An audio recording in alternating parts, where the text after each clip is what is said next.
सबसे पहले keystone species का अगर मैं डेफिनेशन बोलूँ, ठीक है, डेफिनेशन अगर बोलूँ तो नाम जैसे कि बता रहा है, इनका रोल जो होता है की तरह होता है। की मतलब कि बहुत ही इंपॉर्टेंट, राइट।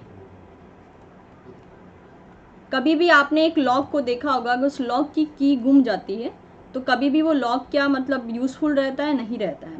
तो वो की है बहुत छोटी सी चीज़, लेकिन उसका रोल कितना है, बहुत ज़्यादा इंपॉर्टेंट है, क्योंकि लॉक की फंक्शनैलिटी जो है वो की ही डिसाइड करती है। अगर वो की है तो वो लॉक यूज़फुल है, वो की नहीं है तो यूज़फुल नहीं है, ठीक है।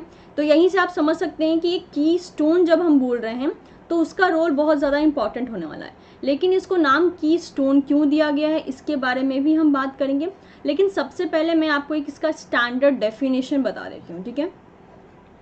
स्टैंडर्ड डेफिनेशन की जब हम बात करते हैं की स्टोन की, तो एक्चुअल में ये रोल क्या प्ले करता है, it has a डिसप्रपोर्शनली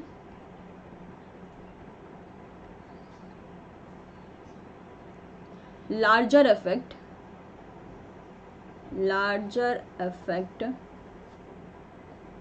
as compare to its abundance।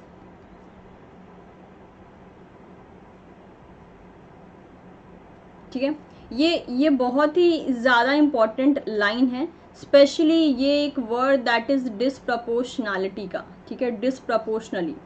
इसका मीनिंग क्या हुआ, इसका मीनिंग ये हुआ कीस्टोन का कि भाई कोई स्पीसीज जो हैं का मतलब compare to its abundance, abundance मतलब क्या होती है, अधिकता, मतलब कि नंबरिंग की बात की जा रही है, कितना ज़्यादा नंबर में ये प्रेजेंट है। तो क्या बोला जा रहा है, डिसप्रपोर्शनली लार्जर इफेक्ट है इसका as compare to its abundance. यानी अगर इफेक्ट लार्ज है तो अबंडेंस क्या होना चाहिए, डिसप्रपोर्शनैलिटी का साइन क्या होता है, एक बढ़ता है तो दूसरा घटता है, इसे हम बोलते हैं डिसप्रपोर्शनैलिटी। क्योंकि प्रपोर्शनल का मीनिंग क्या होता है, अगर मैं प्रपोर्शन का मीनिंग बोलूँ तो अगर ए बढ़ेगा तो बी भी बढ़ेगा। डिसप्रपोर्शन का मीनिंग क्या हुआ, अगर ए बढ़ेगा तो बी कम हो जाएगा। तो क्या बोला है कि इफेक्ट लार्ज है तो अबंडेंस क्या हो जाएगा, डिसप्रपोर्शनल रिलेशन में अबंडेंस क्या हो जाएगा, अबंडेंस जो है वो लो हो जाएगा। यानी कोई स्पीसीज ऐसी है जो कि क्या है, लो नंबर में होने के बावजूद, लो नंबर, ठीक है, लो नंबर में होने के बावजूद अपना इफेक्ट कैसा शो कर रही है, अपना इफेक्ट काफ़ी ज़्यादा लार्ज शो कर रही है, ठीक है, यस। इसीलिए इसको कहा जाता है disproportionately larger effect as compare to its own abundance. यानी स्पीसीज का नंबर लो रहेगा फिर भी उसका इफेक्ट क्या रहेगा, काफ़ी ज़्यादा लार्ज ऑब्लिक हाई कह सकते हैं आप, ठीक है, काफ़ी ज़्यादा लार्ज या ऑब्लिक हाई कह सकते हैं। क्योंकि जो यहाँ पे जो की स्टोन है उसका एक्चुअल में यही पहचान है कि उसका नंबर कितना ही कम हो, उसका लाइक एक फॉरेस्ट में उसका नंबर ये बात डिफाइन नहीं करता है कि वो क्या करने वाली है। उसका नंबर अगर कम भी है लेकिन अगर वो प्रेजेंट है तो वो अपना इफेक्ट लार्ज शो करेगी। अब बात ये आती है कि इनका रोल क्या होता है, ठीक है, ये अपना क्या रोल निभाती है इन्वायरमेंट में। ये तो हो गई डेफिनेशन की बात कि भाई डेफिनेशन क्या है। अब बात करें अगर रोल क्या है, तो रोल क्या करता है, दैट इज ये इकोसिस्टम को बैलेंस करती हैं, ठीक है, इकोसिस्टम को बैलेंस करने का काम होता है इनका। इनफैक्ट ये कंजर्वेशन बायोलॉजी का पार्ट होती है, क्योंकि कोई भी चीज़ जो इकोसिस्टम को बैलेंस रख रही है तो क्या कर रही है, वो इकोसिस्टम को कंजर्व करने का काम कर रही है। तो ये इकोसिस्टम को बैलेंस करती है और कंजर्वेशन बायोलॉजी का एक बहुत इंपॉर्टेंट स्टेप मानी जाती है, ठीक है। तो ये बात आती है कि अगर एक केस लेते हैं, सपोज एक मैंने आपके सामने केस रखा कि मैंने एक एरिया से की स्टोन को रिमूव कर दिया, की स्टोन स्पीसीज को रिमूव कर दिया, तो क्या होगा उस एरिया में, what will be the after effect. तो ये क्या करेंगी, की स्टोन स्पीसीज को अगर रिमूव कर दिया तो सारा का सारा इकोसिस्टम क्या हो जाएगा, इकोसिस्टम डिसबैलेंस हो जाएगा, डिसबैलेंस हो जाएगा, आप कह सकते हो कि क्लैश कर जाएगा। क्योंकि की स्टोन स्पीसीज का रोल क्या है कि वो किसी भी जिस एरिया में वो रहती है उस एरिया को वो बैलेंस करके रखती है, स्पेशली इकोसिस्टम को बैलेंस करके रखती है। कैसे, उस एरिया के स्पीसीज को, उस एरिया के स्पीसीज के अबंडेंस को मेंटेन करती हैं, ठीक है, स्पीसीज के अबंडेंस एज वेल एज क्या, दैट इज उनके बैलेंस को मेंटेन करती हैं। एग्जाम्पल के लिए अगर देखा जाए, सपोज एक एग्जाम्पल लेते हैं, क्योंकि बिना एग्जाम्पल के तो समझ में नहीं आने वाला है ये चीज़, ठीक है। क्या किया, एक एक्वेटिक का लेते हैं, ठीक है। एक्वेटिक एरिया का हम एग्जाम्पल लेते हैं। एक्वेटिक एरिया में क्या देखा जाता है कि एक वाटर मैमल होता है जिसे हम बोलते हैं सी ऑटर, ठीक है। गूगल करके आप इसकी इमेज देख सकते हैं, क्यूट सा प्राणी होता है ये। सी ऑटर एक वाटर मैमल है।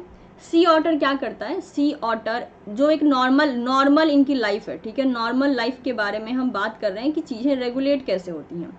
सी ऑटर क्या करता है, सी ऑटर इस एरिया में की स्टोन की तरह काम करता है। फाइन। सी ऑटर क्या करता है, वो उसका एक शिकार है, यानी जिसपे वो फीड करता है, उसका नाम क्या है, सी आर्चिन, जो कि एक इकाइनोडर्म है। अगेन वाटर लिविंग क्रिएचर है। आप इसका भी इमेज जो है सर्च कर सकते हैं गूगल पे। तो सी ऑटर क्या करता है, सी आर्चिन पे फीड करता है। मतलब क्या हो रहा है, फूड चेन का इनके पास रिलेशन बन रहा है। और सी आर्चिन बदले में क्या करता है, केल्प फॉरेस्ट पे फीड करता है। केल्प फॉरेस्ट पे फीड करता है। What is the meaning of kelp forest? Kelp forest हो गया आपका एक्वेटिक एरिया का इकोसिस्टम, ठीक है।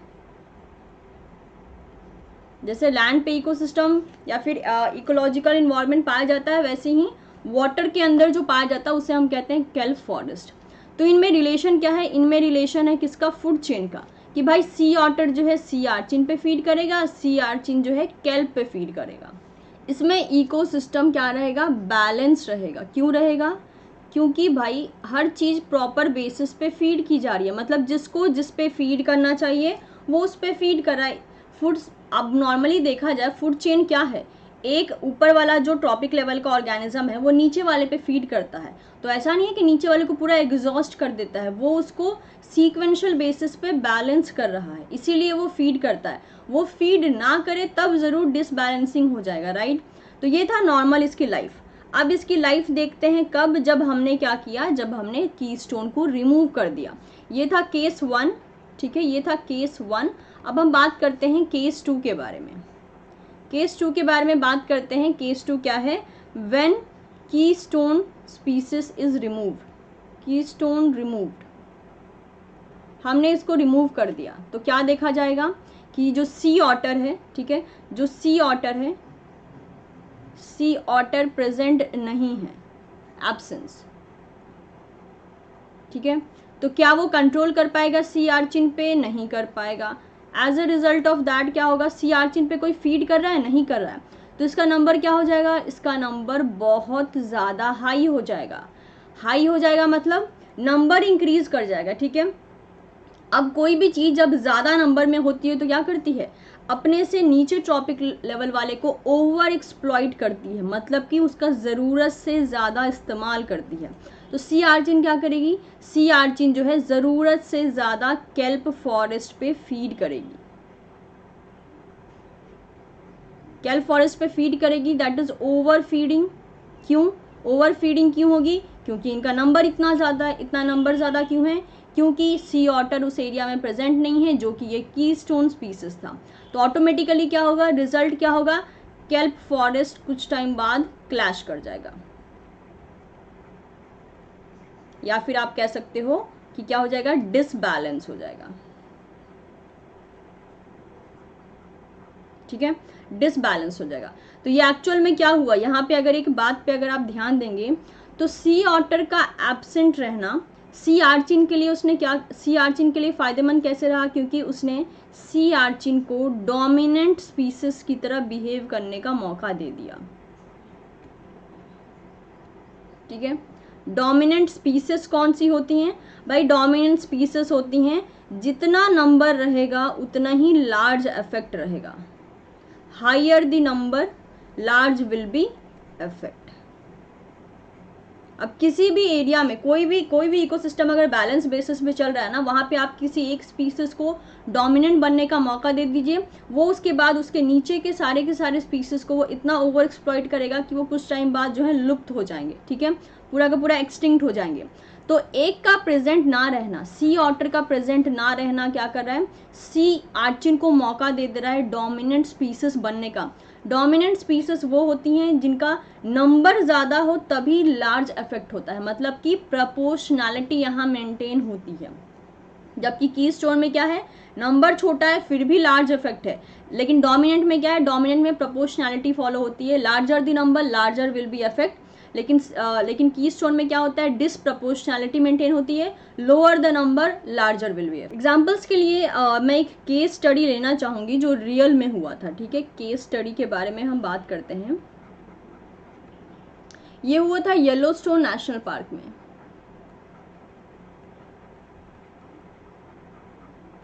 इसमें क्या देखा गया था, लाइक 2001 तक, ठीक है 2001 तक क्या किया गया था, वहां पे एक कीस्टोन स्पीसीज था जिसका नाम क्या था, आई मीन जो कौन सा ऑर्गेनिज्म था, दैट इज ग्रे वुल्फ। ठीक है, ग्रे वुल्फ जो था वो उस एरिया में कीस्टोन स्पीसीज का काम कर रहा था। तो क्या देखा गया, 2001 में इस कीस्टोन स्पीसीज को इस एरिया से रिमूव कर दिया गया और एज ए रिजल्ट क्या देखने को मिला, इसके रिमूवल की वजह से पूरे के पूरे उस एरिया के प्लांट स्पीसीज एक्सटिंक्ट होने लगे। एक्चुअल में यहाँ क्या था, एक्चुअल में यहाँ का फूड चेन कैसे काम कर रहा था, फूड चेन काम कर रहा था भाई, ग्रे वुल्फ जो है, ग्रे वुल्फ एक्चुअल में किस पे फीड कर रहा था, ये फीड कर रहा था हर्बीवोर पे। हर्बीवोर पे ये फीड कर रहा था, हर्बीवोर पे फीड कर रहा था, यानी जो हर्ब्स पे यानी जो प्लांट पे फीड करते हैं, और हर्बीवोर किस पे फीड कर रहे थे, प्लांट पे फीड कर रहे थे। तो ये क्या था, ये था बैलेंस इकोसिस्टम। ठीक है, बैलेंस चल रहा था ये। लेकिन जैसे ही 2001 में वुल्फ को वहां से एलिमिनेट कर दिया गया, क्या हो गया भाई, हर्बीवोर का यहाँ पे नंबर जो है, हर्बीवोर का यहाँ नंबर हद से ज़्यादा इंक्रीज हो गया। अब एज अ रिजल्ट क्या किया उसने, एक्स्ट्रा फीडिंग यानी ज़रूरत से ज़्यादा फीडिंग यानी एक्सप्लॉइट करना, ओवर ग्रेजिंग करना शुरू कर दिया प्लांट्स पे, और as a result of that plant के स्पीसीज जो हैं वो ओवर ग्रेजिंग से सफ़र होने लगे एज वेल एज एक्सटिंक्ट होने लगे। ये देखा गया था केस स्टडी में। ठीक है, फिर उसके बाद क्या किया गया, थोड़े से चेंजेस किए गए। ये था 2001 का कहानी। फिर क्या किया गया, 2005 में उस एरिया में क्या किया गया, ग्रे वुल्फ को वापस से इंट्रोड्यूस कर दिया गया।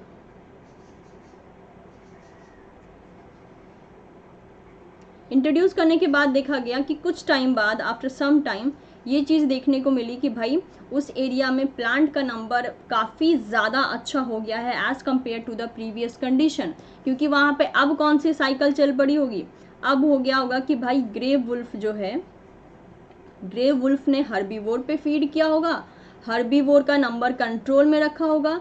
अब जो चीज़ कंट्रोल में है तो भाई वो कंट्रोल नंबर में ही प्लांट पे भी फीड करेगी। तो हर कोई क्या है, हर कोई कंट्रोल बेसिस पे है, राइट, हर जगह पे कंट्रोल चल रहा है, हर कोई कंट्रोल बेसिस पे है, यानी ऑटोमेटिकली ये इकोसिस्टम क्या हो गया है, बैलेंस हो गया है। This one was example 1।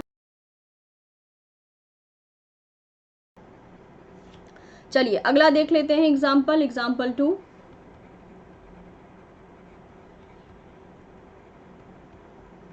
African elephant के बारे में बात करते हैं। ठीक है, अफ्रीकन एलिफेंट, लाइक ये एक ऐसा क्या है, ग्रास लैंड है। ठीक है, एक ग्रास लैंड है ये, जहाँ पे मैक्सिमम टाइम क्या होता है, मैक्सिमम टाइम आपको ग्रास का ही प्रेजेंस देखने को मिलता है। अब ग्रास लैंड में डोमिनेंट स्पीसीज कौन सी होती है, मतलब कि प्रीडोमिनेंटली वहाँ पे कब्जा किसका होता है कि वहाँ पे ग्रास ही रहेगा और कोई वहाँ पे नहीं रहेगा। ठीक है, और कोई वहाँ पे नहीं रहेगा। तो क्या देखा जाता है उस ग्रास लैंड में, नॉर्मली क्या होता है तो वो ग्रास लैंड, लेकिन कभी कभी क्या हो जाता है, कुछ मौका मिल जाता है स्मॉल प्लांट्स को वहाँ पे ओरिजिनेट होने का। ठीक है, स्मॉल प्लांट्स भी वहाँ ओरिजिनेट हो सकते हैं। इनफैक्ट वहाँ पे कुछ वुडी प्लांट्स भी एलिमिनेट हो सकते हैं, जिनको आगे चलकर मौका दे दिया जाए तो वो क्या करेंगे, वो वुड में चेंज हो जाएंगे। वुड यानी मतलब वुडी ट्रीज में चेंज हो जाएंगे, वो आगे चल के ट्रीज में चेंज हो जाएंगे। अगर वहाँ पे ग्रास लैंड में ज़्यादा वुडी ट्रीज हो गए तो क्या उस एरिया में ग्रास लैंड का आइडेंटिटी मेंटेन रहेगा, क्या वहाँ पे ग्रासेस काफ़ी लंबे टाइम तक दिख पाएंगी, नहीं, राइट, नहीं दिख पाएंगी। तो क्या करता है, यहाँ पे आते हैं एलिफेंट भैया। ठीक है, एलिफेंट जो होता है दैट इज, यहाँ पे अफ्रीकन एलिफेंट की बात हो रही है। एलिफेंट क्या करता है, जब उस एरिया में, लाइक उस एरिया से जब वो बिलोंग करता है तो क्या करता है, उसका फीडिंग सोर्स कौन है, उसका फीडिंग सोर्स है ये प्लांट्स या फिर ये स्मॉल हाइटेड ट्रीज, राइट। तो वो क्या करता है, वो इनके लीव्स पे फीड करता है, बिकॉज एलिफेंट क्या है, हर्बीवोर है मेनली, लाइक वो क्या करता है, दैट इज प्लांट पे फीड करता है। तो वो इन स्मॉल प्लांट्स पे ऑब्लिक स्मॉल ट्रीज पे बार बार फीड करके इनको आगे बढ़ने नहीं देता है, इनके ग्रोथ को क्या करता है, ग्रोथ को इनहिबिट करके रखता है, ठीक है, इनहिबिट करके रखता है। जिसकी वजह से क्या होता है, ग्रास लैंड जो है अपना आइडेंटिटी मेंटेन रखते हैं और उस एरिया में ग्रास का ही प्रेजेंस देखने को मिलता है। लेकिन आप खुद सोचिए, ये तो तब की बात है जब एलिफेंट प्रेजेंट है। अगर इस एरिया से इस एलिफेंट को हटा दिया जाए तो क्या होगा, अगर यहाँ से अगर मैं माइनस करके एलिफेंट लिखूं तो इसका कॉन्सिक्वेंसेस क्या होगा कि ग्रास लैंड जो है, ग्रास लैंड बहुत ही जल्द क्या हो जाएगा, वुडलैंड में चेंज हो जाएगा। और क्या ये सही चीज़ है, ग्रासलैंड का वुडलैंड में चेंज होना क्या सही चीज़ है, नहीं। It's a indication that ecosystem गड़बड़ हो गया है, क्योंकि हर एक इकोसिस्टम के पास अपनी आइडेंटिटी है। वुडलैंड अलग एरिया में पाए जाते हैं, ग्रासलैंड का अपना एरिया है, डेजर्ट का अपना एरिया है, कहीं भी कोई भी नहीं पाया जा सकता। That is the deviation as well as variation in the biodiversity. तो वो ग्रास लैंड है, उसके पास उसकी आइडेंटिटी होना चाहिए। ग्रास लैंड में सिर्फ ग्रास पाए जाएंगे, वहाँ पे ट्री का कोई जगह नहीं होता है। लेकिन अगर उस एरिया में एलिफेंट ना रहे तो ये जो बाई चांस ये स्मॉल प्लांट्स और ट्रीज जो वहाँ पे मिल रहे हैं वो क्या कर जाएंगे, वो डोमिनेटिंग स्पीसीज बन जाएंगे आगे चल के, और वो उस ग्रास को उस एरिया में ग्रो नहीं होने देंगे।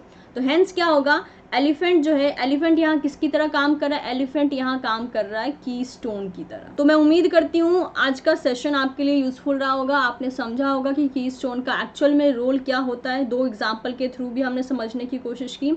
ऐसा 2 ही नहीं, लगभग आपको मोर देन 20 एग्जाम्पल्स मिलेंगे, ठीक है। कुछ एग्जाम्पल्स बुक्स में मिल जाएंगे, कुछ एग्जाम्पल्स गूगल पे मिल जाएंगे, कुछ एग्जाम्पल्स कहीं और मिल जाएंगे, बट ज़्यादा देखने की ज़रूरत नहीं है। 5 एग्जाम्पल्स भी कर लेते हैं तो मोर देन इनफ होगा। जो मोस्ट कॉमन है वो मैंने आपको बता दिया है, बाकी 3 जो है आप खुद भी प्रिपेयर कर सकते हैं। बट कंसेप्ट यही चलेगा कि एक सबसे ऊपर वाला ऑर्गेनिज्म जो है कीस्टोन की तरह काम करेगा और बाकी सबको कंट्रोल करेगा, ठीक। Okay everyone, till then bye bye, take care and have a great day.